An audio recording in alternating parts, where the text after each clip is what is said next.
A Mexican national sentenced to over 7 years in federal prison for scheming to launder money for a drug trafficking organization. Okay, the actual individual was an 80-year-old native of actual Tijuana, and he pled guilty to conspiring to violate the Racketeer Influenced and Corrupt RICO Act. And he was actually part of a 16 defendant named in a federal grand jury. But just to give you guys an idea, I don't usually like putting out money, like, but this is just one. Believe me, this is just one part of the amount of money. And these are I'm just talking about actual two individuals, and just to we can get a better idea of how much money is actually going through this actual these actual cartels, and it actually involves an actual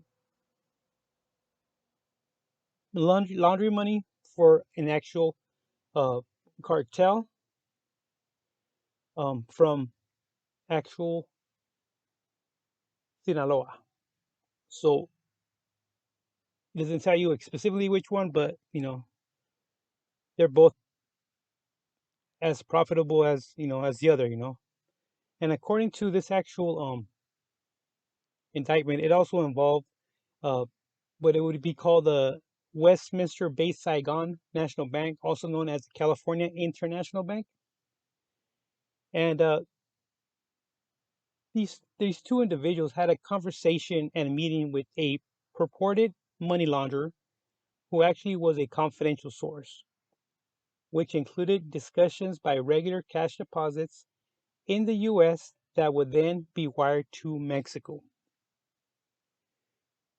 During this actual negotiation with this confidential source, they also asked the source about moving money to other countries, but they discounted a proposal to send wire transfer to Panama because associates had lost 100 million in drug money that was confiscated there.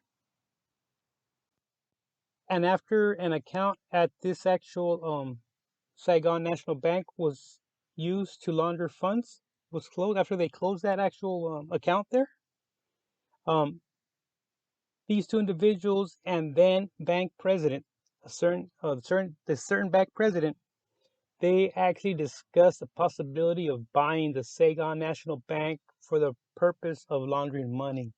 So this individual was actually considering buying a bank in order to facilitate the large amount of money that needed to be laundered through his contacts.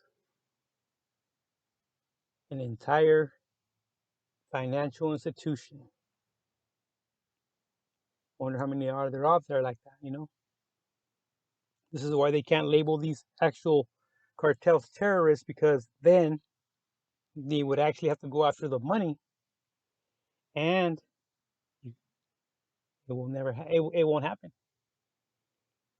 They won't label these guys terrorists because of the actual financial institutions that they actually facilitate.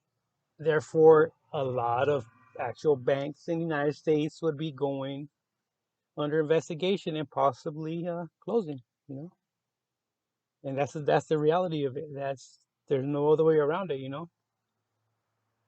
Oh, and by the way, in this actual individual, the one that got this 80-year-old, he actually had a pretty lengthy profile on him, and the prosecutors wrote in a sentencing memorandum his involvement in drug trafficking and associated money laundering activities that was confirmed by a separate investigation by the DOJ, in which he was identified as a drug broker and money launderer for a drug trafficking organization considered to be an extension of the actual Sinaloa cartel. So it was just an extension of it. That's just one extension of the actual um, funds. Okay, guys, don't forget to like, subscribe.